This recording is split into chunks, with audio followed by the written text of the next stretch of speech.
अस्सलाम वालेकुम, this is me Fatima Shahzad, lecturer in Aspire college Gambar, bio department. बेटा आज हम डिस्कस करेंगे important short questions chapter wise. ठीक है, पहला चैप्टर जो है चैप्टर नंबर 10 है जी, गैसियस एक्सचेंज। फर्स्ट क्वेश्चन है difference between breathing and cellular respiration. आपने डिफरेंस बताना है ब्रीथिंग और सेलुलर रेस्पिरेशन में। आपके चैप्टर के फर्स्ट पेज पे इसका जो है वो आंसर है। डिफाइन सेलुलर रेस्पिरेशन, वही सेम आ जाता है। Trace the path of the air from the nasal cavity to alveoli. आपने ट्रेस, अब यहाँ पे बच्चे जो है ना कंफ्यूज हो जाते हैं। बहुत इंपॉर्टेंट क्वेश्चन है, 4 to 5 ईयर्स पहले अगर हम जाएँ तो इसमें बहुत दफ़ा ये क्वेश्चन जो है वो बोर्ड में आ चुका है। इसमें हमने जो है वो डिस्कस करना है कि ट्रेस करना है हमने पाथ, रास्ता, कि एयर जो है वो कैसे नेजल कैविटी से अल्वियोलाई तक वो जाती है। इसमें हम डायग्राम पे डिस्कस करेंगे और इसके साथ साथ जो है हम इसमें थोड़ा सा मेंशन भी करेंगे कि उसका पाथ है। इसके अलावा difference between stomata and lenticels. आपको पता है स्टोमेटा जो होता है वो लीव्स के अंदर होता है और जो लेंटिसल्स होता है वो स्टेम के अंदर होता है। इसके अलावा जो है वो हम करेंगे what are the alveolar ducts क्या होती हैं, अल्वियोलस क्या होता है। इसके अलावा क्वेश्चन नंबर 7 में है जी define asthma and also write its symptoms. हमने एस्थमा के बारे में बताना है और उसकी अलामात क्या हैं और वजूहात, मतलब के होने के बाद क्या होता है, मतलब एस्थमा होता है तो आपके साथ क्या जो है वो आपकी अलामात जो है वो जाहिर होती हैं, और उसके बाद आपने बताना है कि किस वजह से एस्थमा होता है। इसके अलावा हमने डिफाइन करना है जी ब्रोंक्यूल्स के बारे में, ब्रोंकाइटिस के बारे में, और नेक्स्ट हमारे पास क्वेश्चन नंबर 10 आ जाता है ब्रोंकस के बारे में। क्वेश्चन नंबर 11 की बात करें तो इसमें आता है डिफाइन एम्फीसीमा। ये आपको पता है डिजीज़ है इसी चैप्टर के लास्ट में, और इसके अलावा हमने डिस्कस करनी है कि क्या वजूहात हैं और क्या असरात होते हैं एम्फीसीमा के।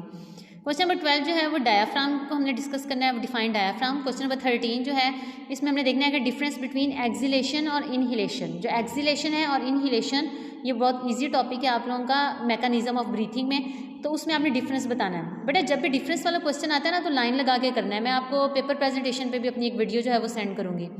नेक्स्ट हमारे पास जो है how the relaxation and contraction of rib muscles and diaphragm.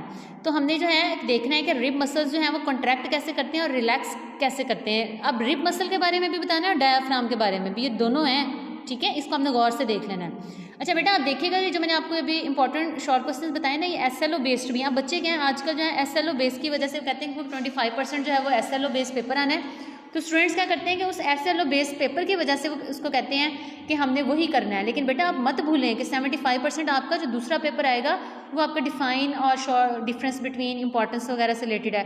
तो जो मैंने आपको गेस्ट पेपर सेंड किया है ना, ये मैंने उसी पैटर्न पे किया है। इसमें 25% आपका जो है वो आपका SLO बेस्ड है और बाकी आपका 75% जो है वो आपके डिफाइन, इंपॉर्टेंस, कॉजेज इससे रिलेटेड है।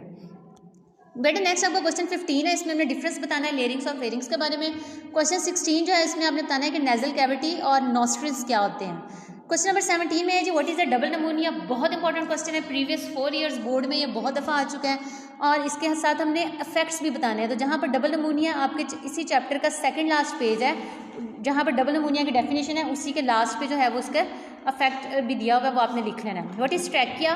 क्वेश्चन नंबर 19 है जी define vocal cords, not vical, mistakenly vical लिखा गया, यहाँ पर आपने बताना है वोकल कॉर्ड्स क्या होता है। यह आपके जो नॉस्ट्रिल वाला टॉपिक है उसके सेकंड पेज में इसका आंसर दिया हुआ है। क्वेश्चन नंबर 20 जो है वो discuss the function of epiglottis. Epiglottis के बारे में जो है वो आप लोगों ने फंक्शन बताने हैं कि एपिग्लॉटिस के काम क्या हैं। ठीक है, उर्दू में इसको कहते हैं काम। क्वेश्चन नंबर 21 है जी discuss the function of the larynx. Larynx का क्या काम है। उसके बाद क्वेश्चन नंबर 22 है कि जो स्टोमेटा है उसका क्या काम है जब वो दिन में और रात में। आपको पता ही है जैसे दिन में स्टोमेटा ओपन होता है, रात को स्टोमेटा क्लोज होता है। इसके अलावा हमने देखना है कि प्लूरल मेम्ब्रेन क्या होती है और इसकी हमने सिग्निफिकेंस लिखनी है। सिग्निफिकेंस मतलब इंपॉर्टेंस, ये भी बहुत इंपॉर्टेंट क्वेश्चन है प्रीवियस 4 to 5 ईयर्स बोर्ड के अकॉर्डिंग। इसके अलावा हमने बताना है why does the blood become the thick during smoking. Blood जो है वो जब हम स्मोकिंग करते हैं तो वो थिक क्यों हो जाता है इतना, ये आप लोगों का लंग कैंसर वाले टॉपिक में है। इसके अलावा हमने बताना है question number 25 difference between acute bronchitis and chronic bronchitis. ये आपके ब्रोंक्यूल्स वाले जो है टॉपिक में है। Discuss the symptoms of नमूनिया। नमूनिया की अलामात लिखनी है, सिम्टम्स को उर्दू में कहते हैं हम अलामात। 28 में जो describe the changes during the expiration and inspiration. जब हम एक्सपायरेशन करते हैं, इंस्पायरेशन करते हैं तो कौन कौन सी जो है वो चेंजेस आती हैं। ठीक है, वही एक्सलेशन और इनहेलेशन उसी का दूसरा नेम है। क्वेश्चन नंबर 29 है जी what are the functions of the mucus. Nasal cavity के अंदर म्यूकस का क्या काम है। इसके अलावा हमने देखना है major causes of cancer. Cancer की जो है बुनियादी वजूहात कौन कौन सी हैं। ठीक है, ये आपने डिस्कस करनी है इंशाल्लाह। आपके ये जो मैंने आपको, या आप इसको गेस्ट पेपर आप समझे, इसको जो मैंने आपको सेंड किया 30 शॉर्ट क्वेश्चंस, इंशाल्लाह ये इसमें से आपका बोर्ड का पेपर जो है मुझे उम्मीद है 90% जो है वो इस चैप्टर में से जो क्वेश्चंस आएंगे वो इन क्वेश्चंस में से होंगे। और इसमें SLO बेस्ड क्वेश्चंस भी, आपको कोई भी मसला आप मुझे मैसेज करके भी पूछ सकते हैं। I am available for you. और इंशाल्लाह नेक्स्ट मेरी वीडियो जो होगी चैप्टर नंबर 11 के इंपॉर्टेंट शॉर्ट क्वेश्चंस पे होगी। ओके बेटा, टेक केयर, स्टे ब्लेस्ड, अल्लाह हाफिज़।